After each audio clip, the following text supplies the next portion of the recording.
Hello, welcome to Spicegenics. ഇന്ന് നമുക്ക് വളരെ ഈസി ആയിട്ട് നല്ല പഞ്ഞി പോലെയുള്ള ഒരു റെഡ് വെൽവെറ്റ് കപ്പ് കേക്ക് എങ്ങനെയാണ് ഉണ്ടാക്കുന്നതെന്ന് നോക്കാം. നല്ല ഈസിയാണ് കേട്ടോ ഇത് ഉണ്ടാക്കാൻ, നല്ല ടേസ്റ്റുമാണ്. അപ്പൊ അതെങ്ങനെയാണ് ഉണ്ടാക്കുന്നതെന്ന് നോക്കാം.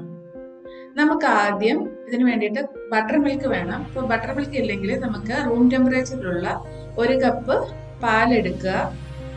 പാലെടുത്തിട്ട് അതിലേക്ക് നമുക്ക് 1 ടേബിൾ സ്പൂൺ വൈറ്റ് വിനീഗർ ചേർത്ത് കൊടുക്കുക. നമ്മുടെ വിനാഗിരി, സാധാ വിനാഗിരി ചേർത്തിട്ട് ഇത് മിക്സ് ചെയ്തിട്ട് ഒരു 5 മിനിറ്റ് വെക്കാം. ഇല്ലെങ്കിൽ ഇതിന് പകരം 1 കപ്പ് ബട്ടർ മിൽക്ക് യൂസ് ചെയ്താലും മതി കേട്ടോ. അതിനുശേഷം നമുക്കൊരു അരിപ്പയിലേക്ക് 2 കപ്പ് ഓൾ പർപ്പസ് ഫ്ലോർ അല്ലെങ്കിൽ മൈദ ഇട്ട് കൊടുക്കാം. പിന്നെ ഇതിലേക്ക് 2 ടേബിൾ സ്പൂൺ കോൺഫ്ലോർ ചേർക്കാം. ഇത് ഓപ്ഷണൽ ആണ്, പക്ഷെ ഇത് ചേർത്താൽ നമ്മുടെ കപ്പ് കേക്ക് കുറെ കൂടെ നല്ല സോഫ്റ്റ് ആയിട്ട് ഇരിക്കും കേട്ടോ. പിന്നെ ഇതിലേക്ക് 2 tablespoon cocoa powder, 1 teaspoon baking soda, 2 teaspoon baking powder, 1/2 teaspoon ഉപ്പ്, ഇത്രയും കൂടി ഇട്ടിട്ട് നമുക്കൊരു സ്പൂൺ വെച്ചിട്ട് ഈ അരിപ്പയിൽ തന്നെ വെച്ചൊന്ന് മിക്സ് ചെയ്തതിന് ശേഷം ഇതൊന്ന് അരിച്ചെടുക്കാം. ഈ അരിച്ചൊരു പാത്രത്തിലേക്ക് ഇട്ടിട്ട് നമുക്ക് സ്പൂൺ വെച്ചിട്ട് ഒന്നും കൂടി ഒന്ന് മിക്സ് ചെയ്തിട്ട് ഇത് നമുക്ക് മാറ്റി വയ്ക്കാം. ഇനി നമുക്ക് വേറെ ഒരു വലിയ ബൗളിലേക്ക് റൂം ടെമ്പറേച്ചറിലുള്ള 3 മുട്ടകൾ എടുക്കാം. അതിനുശേഷം അത് നമുക്ക് ഇതേപോലെ ഒന്ന് നന്നായിട്ടൊന്ന് ബീറ്റ് ചെയ്ത് കൊടുക്കാം. ഇത് ഹാൻഡ് മിക്സർ, സ്റ്റാൻഡ് മിക്സർ ഒന്നും ആവശ്യമില്ല. ജസ്റ്റ് ഒരു എഗ് ബീറ്റർ വെച്ചിട്ട് നന്നായിട്ടൊന്ന് ബീറ്റ് ചെയ്ത് കൊടുത്താൽ മതി. അതിനുശേഷം നമുക്കിതിലേക്ക് 1.5 കപ്പ് പഞ്ചസാരയും കൂടി ഇട്ടിട്ട് നന്നായിട്ടൊന്ന് മിക്സ് ചെയ്തെടുക്കാം. ഈ മുട്ടയും പഞ്ചസാരയും കൂടെ നന്നായിട്ട് മിക്സ് ആവണം കേട്ടോ. ഇനി നമുക്ക് ഇതിലേക്ക് ഒരു 1/4 കപ്പ് സൺഫ്ലവർ ഓയിൽ ഒഴിച്ചു കൊടുക്കാം. സൺഫ്ലവർ ഓയിൽ അല്ലെങ്കിൽ അതിന് പകരം ഏതെങ്കിലും ന്യൂട്രൽ ഫ്ലേവർ ഉള്ള ഓയിൽ ഒഴിച്ചു കൊടുത്താലും മതി.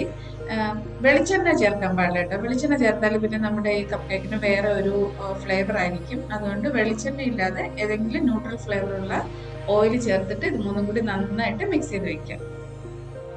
ഇനി ഞാൻ ഇതിലേക്ക് 1 teaspoon super red gel food colour ചേർക്കുകയാണ്. ഇത് സൂപ്പർ റെഡ് കളർ ആയതുകൊണ്ടാണ് 1 ടീസ്പൂൺ ചേർക്കുന്നത്. ഇപ്പൊ നിങ്ങൾ ലിക്വിഡ് ഫുഡ് കളറാണ് ചേർക്കുന്നതെങ്കിൽ 2 ടേബിൾ സ്പൂൺ ചേർക്കണം കേട്ടോ. എന്നാലേ ഇതേപോലെ നല്ല റെഡ് കളറായിട്ട് വരുള്ളൂ.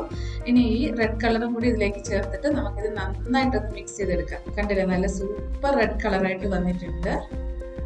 നല്ല ഈസി അല്ലേ ഇത് ഉണ്ടാക്കാനായിട്ട്. ഇനി നമുക്കിതിലേക്ക് 2 ടീസ്പൂൺ വാനില എസൻസും കൂടി ചേർത്തിട്ട് ഒന്ന് മിക്സ് ചെയ്ത് കൊടുക്കാം.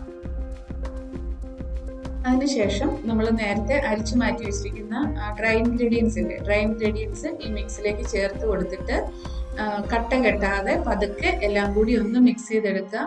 ഭയങ്കര സ്പീഡിൽ എല്ലാം കൂടി മിക്സ് ചെയ്യാൻ പാടില്ല. സ്പീഡിൽ മിക്സ് ചെയ്ത് കഴിഞ്ഞാൽ നമ്മുടെ കപ്പ് കേക്ക് കട്ടിയാവാനുള്ള ചാൻസ് ഉണ്ട്. അതുകൊണ്ടാണ് പതുക്കെ മിക്സ് ചെയ്യണമെന്ന് പറയുന്നത്. ഇനി നമുക്കിതിലേക്ക് നേരത്തെ നമ്മൾ മിക്സ് ചെയ്ത് വെച്ചിരിക്കുന്ന പാലും വിനാഗിരിയും കൂടെയുള്ള മിക്സ് ഇല്ലേ, അതായത് ബട്ടർ മിൽക്ക്, അതും കൂടി ഒഴിച്ചിട്ട് കട്ട കെട്ടാതെ ഇതെല്ലാം കൂടി നമുക്ക് ഒന്നും കൂടി ഒന്ന് മിക്സ് ചെയ്തെടുക്കാം. വളരെ എളുപ്പത്തിൽ നമുക്കൊരു 5 മിനിറ്റ് കൊണ്ട് ഇതെല്ലാം നമ്മുടെ ബാറ്റർ റെഡിയാക്കാവുന്നേ ഉള്ളൂ കേട്ടോ. അത്ര ഈസിയാണ് ഈ കപ്പ് കേക്കിന്റെ മിക്സ്. ഇനി നമുക്ക് ഒരു കപ്പ് കേക്ക് ലൈനറിലേക്ക് ഈ ബാറ്റർ ഒഴിച്ചു കൊടുക്കാം. ബാറ്റർ ഒഴിച്ചു കൊടുക്കുമ്പോൾ അതിന്റെ പകുതി ഭാഗം വരെ മാത്രമേ ഒഴിക്കാവൂ കേട്ടോ. നമ്മൾ നിറയെ ഒഴിച്ചു കൊടുത്താൽ ഇത് ബേക്ക് ആകുമ്പോഴത്തേക്ക് ഇത് മുകളിലേക്ക് പൊങ്ങി വന്നിട്ട് പുറത്തോട്ടെല്ലാം വീഴാൻ ചാൻസ് ഉണ്ട്. അതുകൊണ്ടാണ് പകുതി പോർഷൻ മാത്രം ഫില്ല് ചെയ്ത് കൊടുക്കാൻ പറയുന്നത്. അതിനുശേഷം നമുക്കിത് 180 ഡിഗ്രിയിൽ 10 മിനിറ്റ് പ്രീ ഹീറ്റ് ചെയ്ത ഓവനിൽ ഒരു 15 to 18 മിനിറ്റ്സ് വെച്ചിട്ട് ബേക്ക് ചെയ്തെടുക്കാം. ഒരു 15 മിനിറ്റ്സ് ആയപ്പോഴത്തേക്കും നമ്മുടെ കപ്പ് കേക്ക് റെഡി ആയിട്ടുണ്ട്. കണ്ടില്ലേ, നല്ല സൂപ്പർ സോഫ്റ്റ് ആയിട്ട് നല്ല റെഡ് കളറിലും വന്നിട്ടുണ്ട്. എനിക്ക് ഈ ഒരു അളവ് ബാറ്ററിയിൽ നിന്ന് ഒരു 20 കപ്പ് കേക്ക് കിട്ടിയിട്ടുണ്ട് കേട്ടോ. അപ്പം ഇത്രയേ ഉള്ളൂ.